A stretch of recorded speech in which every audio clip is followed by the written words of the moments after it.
Hi, this is Sham Shankar from Ekascloud. In this video, I will be explaining about the folders in the Linux. So, as you all know, operating system will have to do all the things like process management, device management, memory management, also everything.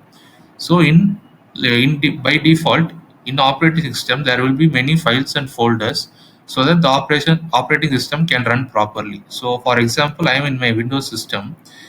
If we go to our C drive, there will be a folder called Windows. So if you go into this, there will be many files and folders. So these are the files and folders which are responsible for me to, which is helping me to run this operating system properly. So like this, for Linux, there will be many files and folders which will be responsible so that it can function properly. So it will have all the binary files, libraries. So everything will be there in the Linux system also. So this is for the Windows. So I will opening my WSL now. So this is Windows subsystem for Linux. So now I am at my root account. So I will show all the folders which are responsible for this Linux system to run properly. So I will list all the folders now. I am at my root account and I am at my home directory of the root account. Okay, so I will give ls hyphen ltr. So this will mention all the folders and files which is in this Linux subsystem. Okay, so I will give enter. As you can see, these are the files and folders which are in this Linux system. So other than this test.txt and sss which is created by me, so this is the folder created by me, and this is the file created by me. So other than this, everything belongs to the Linux system so that it can function properly. So these are the folders which are required by the Linux system to function properly. So each folder will have the functionality which we will see now. So these are the folders we are going to see. So I will open my Paint. So as you can see, these are the folder name I have mentioned.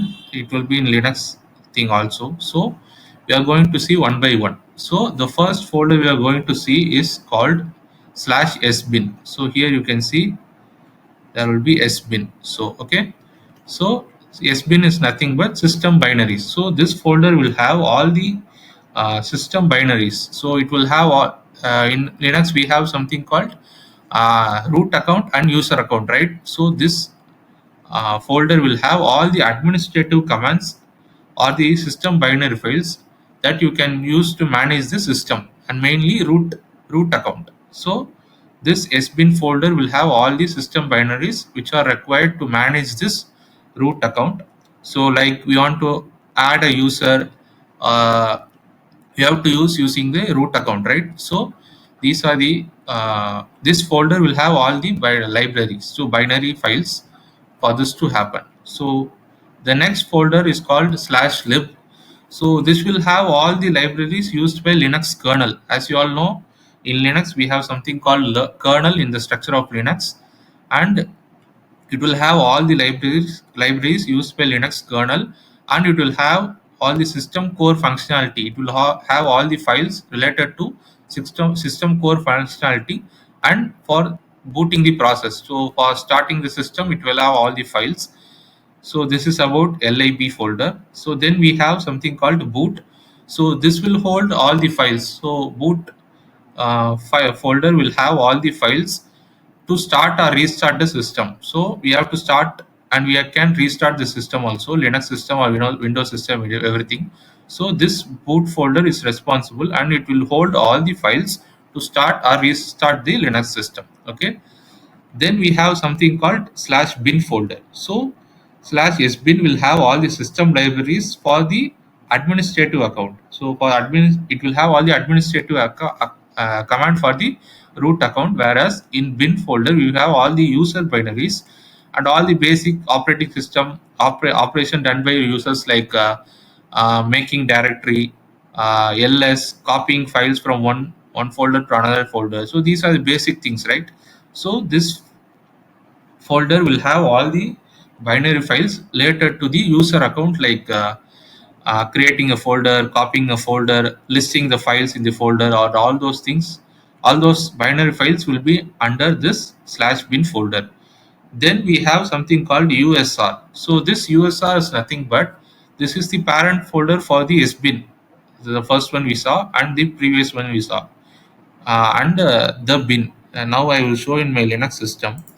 So this is the Linux system. Here you can see the bin is in different color because it is a shortcut for this thing. In USR, the bin, and inside that only bin folder is there, and for SBin also it is inside the USR SBin. So this is the shortcut created by Linux in the folder structure itself. Here you can see the detailed thing. Inside the USR only the bin folder is there, and inside this USR only the SBin folder is also there. Okay, so this will be the parent folder for the SBin and the bin. Okay, so as I said before, SBin will have all the administrative commands, and the bin will have all the non-administrative commands. Okay, user commands. Okay, then we have something called SRV folder. So this SRV folder will store the configuration file and information related to the web server. So we can host web server, right? In Linux system we can host web server, and it will have all the information related to web server, and also data related to the version control repository. So if you are using Git or GitHub for version controlling, it will have all the details related to this web server and web page and Git, and it will all be under this SRV folder. Okay, then we have something called OPT.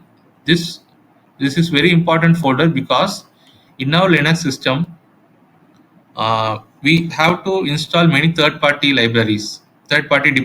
Sorry, like if you want to create a backend thing, we have to install Node.js or Java, or for database we have to install MySQL, right? So this OPT folder is very important folder in Linux user. So this will help us to install third-party dependencies in our Linux system, and we can operate those third-party softwares. So this OPT will have all the third-party dependency installed in this Linux system. Okay. So then we have MNT. MNT means mount.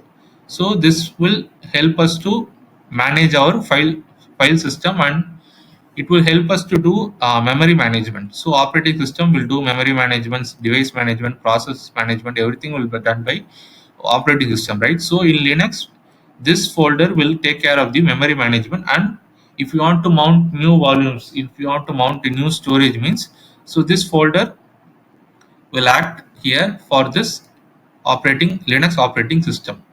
So then we have var.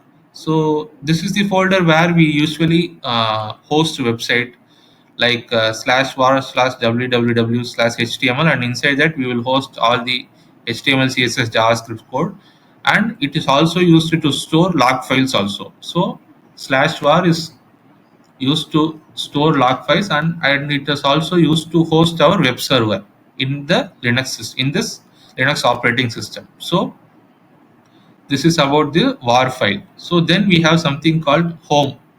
So this home folder will have all the user accounts. So let's say I'm going to my WSL. In my root account, I will create one user called add user. I'll create something called user1. Okay, now I have created user. I will give password.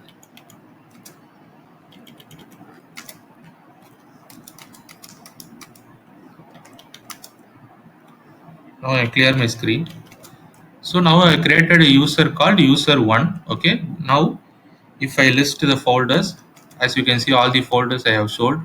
So I will go inside this home folder now. I will go change directory cd, and I will give home.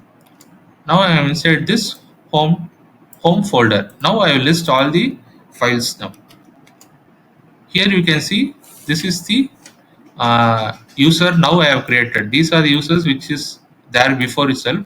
So this home folder will have all the user account which I have created now. Okay, so this is about the home folder. So this home folder will act as a home directory for the user account we are creating. As I said before, for the root account, this slash, just a slash, is a home directory. But for the all the users, here you can see these are the user account I have created. This home is the home directory. So that is about the home folder. So then we have something called etc. So etc is nothing but it will have all the system configurations. Like I said before, in C drive, if we go to our program files, here we can see all the things, files and folders which we have installed. So it is like a C drive in our uh, Windows operating system. So etc will have all the system configurations. So then finally we have something called /dev. So this dev is used for device management in our Linux operating system. So in Windows we can see if I go to device manager,